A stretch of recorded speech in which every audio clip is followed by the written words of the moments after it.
Hello, what's up and what's happening? Welcome to the football show for the football heads, where we talk about real life football and we talk about football gaming. So for today's episode, we got a little Madden 16 connected franchise hope list. Not even a wish list. I'm hoping, I'm praying that this stuff is in the game. Who knows? The game is probably almost done. I know people say, oh no, it's 4 more months left. Come on, man. EA Sports, they give us like 1 or 2 new features a game, a couple of new animations. You ain't gonna sit here and tell me that they working on the game from the time Madden 15 dropped to the time that Madden 16 is like a week out. Don't do that. Don't fool yourself. Another thing that we gotta talk about is the Dallas Cowboys running back situation. Jerry Jones, just stop lying, man. Start being honest with your fan base. I know that lying and pretending like you're an NFL guru has gotten you to this point, so you feel pretty good. But we all know Jimmy Johnson is the reason why you got 3 Super Bowl rings. Don't fool yourself. Everybody was telling you that you need a running back, and now you're looking at some old guys to help your running game out. It's not a good look, Jerry Jones. But let's jump into the Madden 16 hope list. Just please, oh my goodness. Oh my goodness, let this stuff be in the game. So first things first, we have to be able to edit other players on other teams. Have to. We have to be able to change their equipment. Have to be able to change their numbers if we feel like it. We have to be able to customize everything that we want to in our connected franchise. We have to. I am tired of seeing these rookies coming into the league and they don't wear the more popular face mask choices. They don't wear the most popular helmet choices that are out there. They choose the stuff that you hardly see.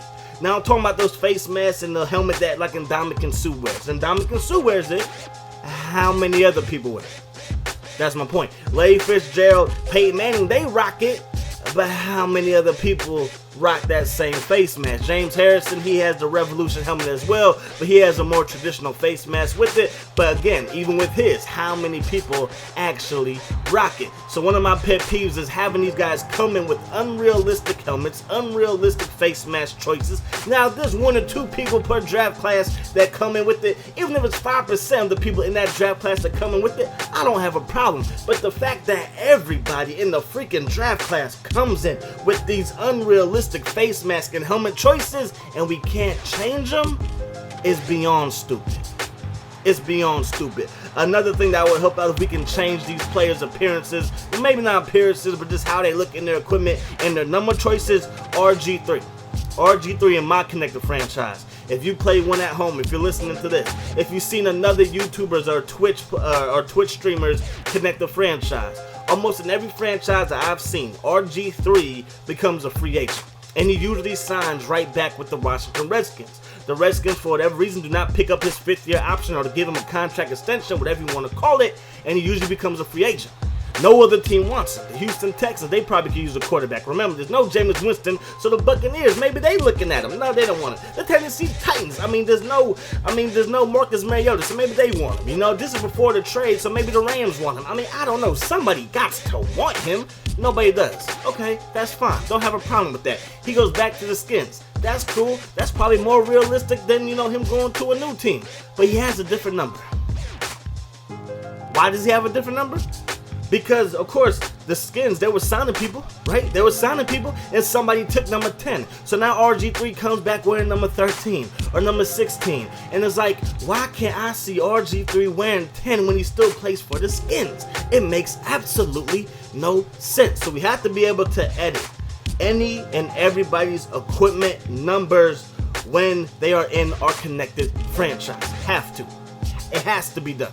Has to be done. I doubt if it's going to be this year. I really do doubt it. If it is this year, that's freaking fantastic. But I doubt it because with the whole connected franchise thing, they want you to create 32 different characters, whether it's a player, an owner, a coach, and have them throughout the whole league. And that'll be the way that you edit it. That's the dumbest thing in the world. Because I ain't got time to control 32 teams. I barely have time to control 1 team. So come on, EA, get your stuff together.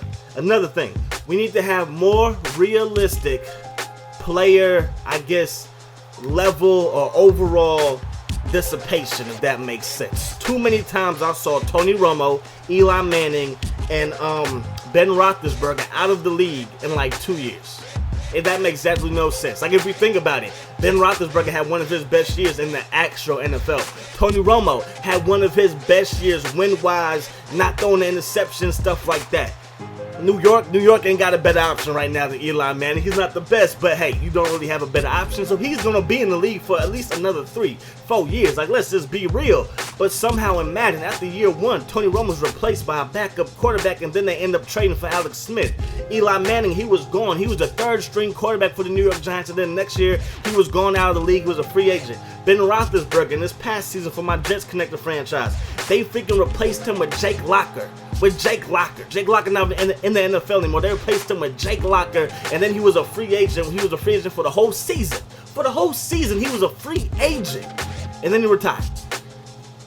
Like, come on, man. This is Big Ben. Is Big Ben gonna be gone by year 16? Like, no, it's not gonna happen. So please, could we have more realistic outcomes when people start to be bad in their NFL careers? We just have to have it.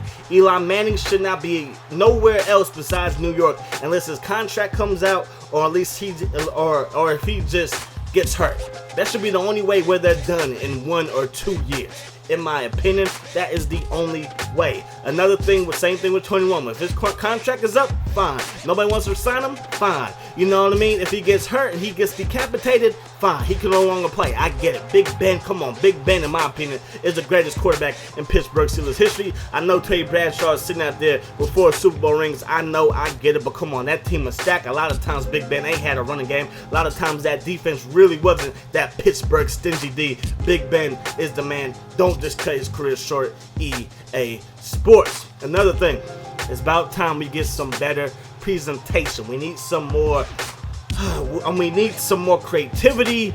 We need some more just, things that surprise us. Sometimes have the teams come out the tunnel. That would be great. Maybe sometimes there's a pre-game interview with the star quarterback, star running back. Maybe you really hype up the Darrelle Revis going back to the Patriots to take on his former team. Maybe you really help, hype out, Patrick Peterson taking on Megatron. Maybe you really hype that out. You know what I mean? Maybe, there's a storyline going into the game. But just every single time we zoom in onto the field, we see the players jumping up and down. What time is it? Game time. All that type of stuff. And then you see Jim Nance and you see Phil Simms. You know what I mean? But then we hear Danielle Bellini. And y'all know me, I turn off the commentary so I can be the commentator and stuff like that. But who is Danielle Bellini? I don't know who that is. And she definitely does not work with Phil Simms and Jim Nance during any of the big-time football games that are on Sunday that they do. I don't know who was the guy doing the pregame show and the halftime show. I do not know who that is. So give us authentic CBS broadcasting, or just don't have it. Just scrap it, because that was some BS. EA Sports. Another thing though, they really have to come on, we need different intros. If you check out NBA 2K, they have like 5 different intros. They have the national anthem, they have the pregame where the guys are like huddling up and stuff like that. They have player intros, you know what I mean? They have it where it just goes straight to mid-court for the tip-off and stuff like that. But it's like, come on, give us something that's spontaneous. Don't just give us the same thing over and over and over again. And then of course, outside of Connected Franchise, more better storylines. This fake Twitter stuff is bad. These fake little storylines are bad. Give us the radio show that you guys took away after Madden 06 on the PlayStation 2. That was dope. You could actually be doing stuff. You could actually be upgrading your players, editing your players, making trades, and you will hear, this radio broadcast, and you will have, storylines on the newspaper and stuff like that, and you will have people call in, and they will be like, I don't know, I think Michael Strahan's at the end of his line, it's time to get rid of this player, he's becoming a nuisance, these will be people calling into the radio show. Give us that. Give us what you had in Madden 10, but make it better. In Madden 10, they had Alex Flanagan and Fran Charles do this weekend recap and preview show. Give us something like that back. It's this is the NFL. And what makes the NFL so great is you have a week to dissect how your team played and how you need them to play next week. You have a whole week. Let us feel that, EA Sports. Let us feel that. So again, we got to be able to edit players. We need some deeper storylines. We need players not to be out of the league if they're kind of still in their prime by year 1, at the end of year 1, year 2.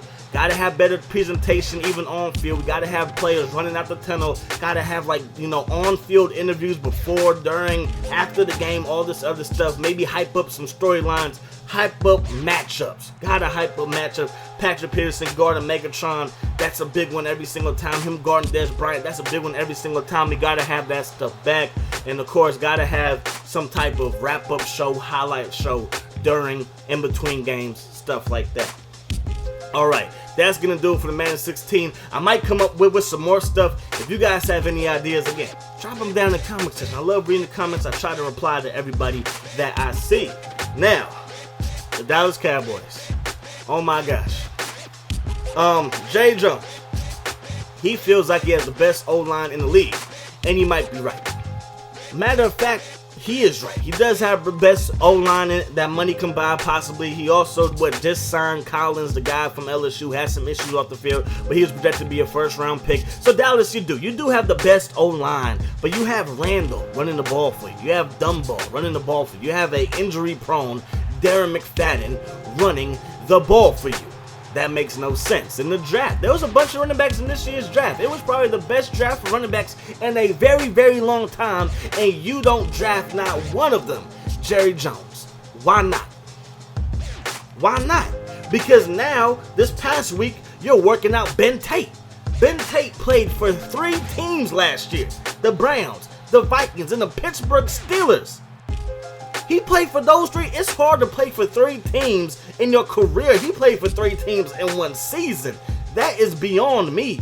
And you're looking at him. Felix Jones, the ex-Dallas Cowboy, played with Darren McFadden and Peyton Hillis at the University of Arkansas. He's a speed guy. He's a scat back. Well, at the Veterans Combine, he ran a 4.7. Why are you wasting your time working him out?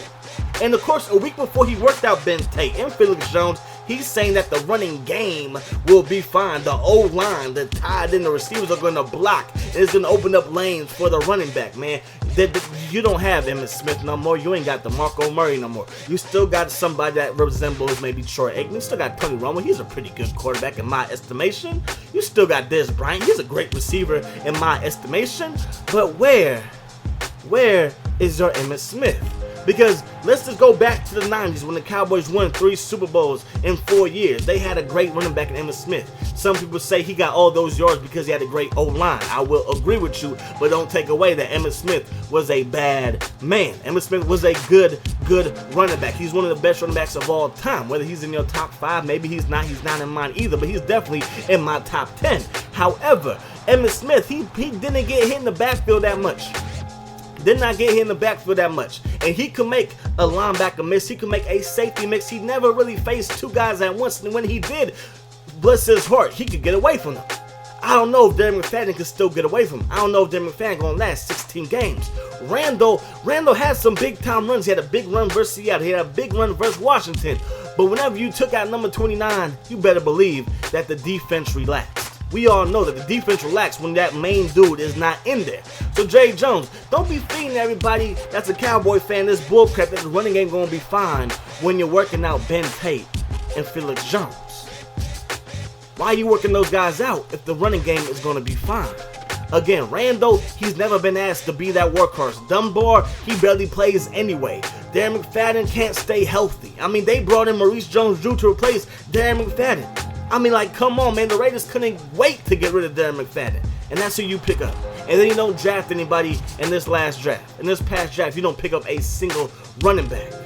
Come on, Jay Jones. Stop lying. Stop kidding yourself. The running game was your meal ticket last year. You guys probably should have been in the NFC Championship game facing Seattle. And who's to say you guys couldn't beat Seattle because you already beat them.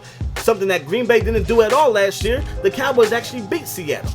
So don't sit here and lie talking about the run game is going to be fine when they're trying out Ben Tate and Felix Jones, man. But that's going to wrap this one up. Again, let me know in the comment section what you want me to talk about next week. We have NCAA. Got to touch on NCAA football and basketball games and why they went away. We're definitely going to touch on that. And just let me know in the comment section. Hope you guys enjoyed the video. As always, I enjoyed bringing it to you. Hope that the rest of the day is the best of your day. And I'm going to see y'all later. Peace.